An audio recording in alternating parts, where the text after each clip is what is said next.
everybody. We are here with inside linebackers coach and defensive coordinator Peter Sirmon ahead of the Week 4 matchup against Florida State. We will go to Jeff Ferrato for the first question. Yeah, how you doing, Peter? Good afternoon, Jeff. Can you tell us, what did you guys see in Aiden Keanu when you were recruiting him out of the portal? And did you recruit him originally out of high school in the Denver area? What did you see in his game that you thought was going to help you guys? You know, we saw an athletic interior big guy. And really for what we do on defense, those guys can be somewhat interchangeable between the 3 and the G. Aiden's primarily playing some of the G in the 0, the nose kind of positions for us. But you're always looking for the guys that have stature and athletic ability, and not that they're going to be dynamic rushers, but the ability to stay in balance, stay square on the line of scrimmage, and be strong enough to hold the point. And I think that's what we saw from his time at Notre Dame. I know he had an injury that he missed some time with his ACL, but he recovered incredibly quickly from that, which was a positive sign, just his work ethic and kind of what his body was capable of doing. And to go all the way back into the high school, Jeff, I would have to double check. I would have to ask the recruiting guys and Coach Browning what our level of interest in the recruiting was him coming out of high school. You guys have a number of transfer guys. He's about as productive as anyone you've gotten out of that group so far. Has he been better than you thought? I think he's been exactly what we thought. It's because I hate to say what's better or somebody above standard or below the standard, but I think he's been first of all, he's been available. He's been productive when he's been on the field. He's made some impact plays, and those are that position in particular is a very hard position for the public to see impact plays. But as you review film and understand the impact and the implications of having a person like that inside, it really starts. I guess it's probably cliche, but from the inside out, the closer you are to the football, the stronger you have to be, and the harder it is to probably get graded publicly. But internally, those guys are doing a nice job inside. Thank you. We'll go to Jim McGill. Hey, Peter. Hey, Jim. With a certain segment of Cal fans, you kind of got labeled as a conservative coach on defense, and this season we're seeing something a lot different. Is this type of defense where you have the tools at each level to execute what you want, sort of the style you'd like to play ideally, a more aggressive pursuing defense where you're taking it to them instead of reacting? Well, that's I think you're always trying to do two things. I think you always have to identify what you're attempting to stop within your conference, within your opponents, and then the second objective is what is your team, what are the positive traits, what are the things that they can do well. And I don't know if it's conservative. I would have said if the mindset with what we had, what ingredients we were working with, and who we were trying to defend. I felt at the time calling the games, I thought that was the appropriate attack to what we were trying to do to win the games. As we've continued to grow, I think philosophically, I continue to grow as a defensive coach. I've been playing a lot of football, I've been coaching a lot of football. However, I think I would like to look at myself as somebody that can learn, somebody that can adapt, somebody that can be open to new thoughts. And the collection of what we're doing on defense has been a group collection. I feel I'm surrounded by a lot of really good assistant coaches here. Obviously, we have a very, very strong defensive-minded head coach, which is a great resource for me. And as we've built this team and added some new parts, we've grown a little bit in what we call and how we coach it, and some other ways that we kind of attack the week. And just switching gears a little bit, Florida State has struggled on both sides of the ball to some extent. If they are on their game, if you see them at their best, what are you expecting from that team? Well, really at every level. I mean, the first thing that I always peek at is the offensive line, and they're extremely experienced at the offensive line. And the size and the ability to move people is definitely there. And then you surround that with skill guys that have really, really good talent. So the explosive plays are in that locker room. The ability to hit home runs is in that locker room. And then the quarterback has the opportunity. He can make every throw. He's a very arm talented quarterback. He can make the deep throws. He can make the intermediate throws. Where I think that Florida State hasn't hit their stride. But Coach Norvell is a fantastic coach. He's been doing it at a high level for a long time, and I know that he'll do his very best to get him on track to the way he sees fit. We'll go to Steve Kroner. Morning, Peter. Hello, Steve. You guys, one thing in the last season plus have done very well is take the ball away. And I know every coach on every possession would like to get a turnover. It's obviously not that easy. And if you had one game where you got 5 turnovers, say at Auburn, maybe it's an aberration. But when you've played 17 games and had as many turnovers created, there is a trend. How much of that is coached? How much of that is the players' innate ability? How have you guys been able to take a ball away so often over the past 17 games? I'm a big fan of good players. I'm a big fan of players doing what we ask them to do. So, the blend of what we do defensively, taking the ball away, is 90% the players and 5-10% of the coaches. I think as a coach, your responsibility is to get the guys prepared to make plays. And I can go back, it's probably 1996, 1997. I was playing in college at the time, and we were not playing exceptionally well on defense, and we kind of went through a philosophical change, I think about 3 games into the year.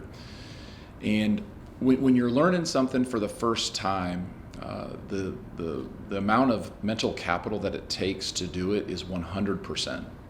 However, as you develop and you build and you have a foundation and you have an understanding, the mental capital to perform, to play your technique continues to minimize. And I think what that does is leave open space for attacking the ball, for seeing the ball, for be able to recognize the tips and the clues of splits, of down and distance, because 100% of your energy is not being forced just into, okay, where do I stand? What do I do? But it allows you to grow as a player.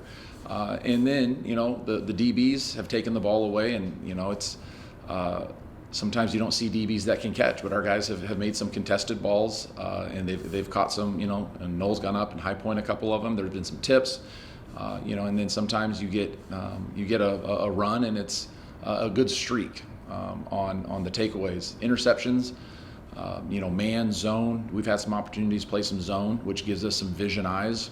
So if you see some guys, blended over on 1s and 2s, you've seen guys be able to see the ball thrown on some 9 balls, and they can go up and high point them. You've seen a couple other zone concepts where we're divide thirds, and we can see the ball thrown, and then you can go high point it. The interceptions, I think, are fantastic. The real measure is, what I love to see is when you start forcing fumbles, and that's the violence in which you play at. We've had Teddy Buchanan, I think, is a great example of that Auburn play. I mean, that was a violent, intentional play for him to be able to take that ball away from the running back. So I think that's a long-winded answer, but I think it's more about getting the kids to a level of understanding that they know what to do enough that they can take that secondary objective on and try to take the ball. Thank you, sir. We'll go to Cody Henderson next. Hey, Coach. Florida State in their first 3 games has shown to be pretty screen heavy. How are you guys preparing for that this week? And does it help in your preparation knowing that you just played San Diego State, who did run quite a few screens against you guys? Yeah, that's a good question. Screens are a great way of getting the ball in playmakers' hands without having to push the ball down the field. It creates, in my opinion, it kind of creates some artificial space. You kind of get layered between the first and the second level of the defense, and it really requires all the front guys to retrace or, break out of the stack. And to get those playmakers with the ball early in the down allows them a lot of flexibility. So the way we play screens here is it's an 11 people. You have to retrace. We have to what we call set in the shoot. Whoever's the force defender needs to put that ball in the chute so the other 10 guys can trap that ball appropriately. The teams that have played well against Florida State that really jumped off the screen to me was the defenses. I mean, they're playing exceptionally hard, and the D line are breaking the stacks, and they're doing a great job of retracing, and they're playing hard every single snap. And to have any chance against Florida State, all 11 of us are going to have to play extremely hard every single snap, just because of the speed and the skill they have on the field. Thanks, Coach. We'll go to Matt Moreno. Morning, Coach. Good morning. Regardless of what the numbers say or maybe even what we're writing about, what are some things that you're seeing right now internally with the things that you focus on that you guys see as strengths for your defense at this point in the season? I'd probably go back and say that I think the kids have a good understanding of what we're asking them to do. There's always formations, there's always plays that definitely come up that we have to address, but I think in large, the understanding, the spacings, the alignments have been probably actually a little bit better than I anticipated with some of the increase in some of the volumes of the calls we've had. So I think it's a big part, and I think it goes back into how the coaches are handling them in our position meetings, on the field, and all those other things. I think the guys have done a good job of making things as simple as possible. They're not simple, but I think you can simplify things that you do defensively, and I think the coaches are doing a nice job, and the kids are absorbing it. And then ex-Carlton had a productive performance, last week. How would you kind of rate his season so far, especially with not having Reese out there? I've been really proud of Xavier. Xavier is an extremely physical player, especially in the run game. He's a person that, as you study us, sometimes you can see run game going away from him because of where we stand him on the football field. But he's made some plays in the run game. He's been a hard guy to block in the run game. We play him out, from a 9 to a 6 to a 4. So he's got quite a bit of versatility. And then he's had really good production of playing some of the snaps and outworking the blocker and getting some sacks and getting some additional production that way. We'll circle back to Jeff Ferrado. Noel Williams, from the time he was in UNLV till the 2 years with you guys, has obviously taken the ball away a lot. Can you explain what his skill set is that allows him to do that? What makes him such a good player against the pass that way? Well, Noel enjoys some strong physical characteristics. He's got good length. He's got good height. He has really clean ball skills. You saw the kick return, against Davis that he ended up scoring a touchdown on. So he has a good natural feel for it. I think he has really good balance. He's off. Like you rarely see Noel on the ground. And then I think, he's had the opportunity to high point some things, to outcompete some of the receivers that he's had. And I think this year you're seeing a much improved version of Noel. When he first got here, we were extremely excited about what he was. I think he has continued to really surpass that from his first year to his second year here. The way he handles himself on the field, the way he's preparing himself, the way he's taking care of his body, I'm extremely proud of that he is seeing those results, because he's really pouring in to himself and pouring into being the best version he can for the team. You guys have obviously sent a lot of DBs to the NFL. To see a guy who has a chance to play on Sunday. Absolutely. He has cover ability. He has he's more than a willing tackler. He has ball skills to return kicks, and he's got nice stature. So I think he's definitely somebody that has that opportunity to continue to play after us. Yeah, thanks.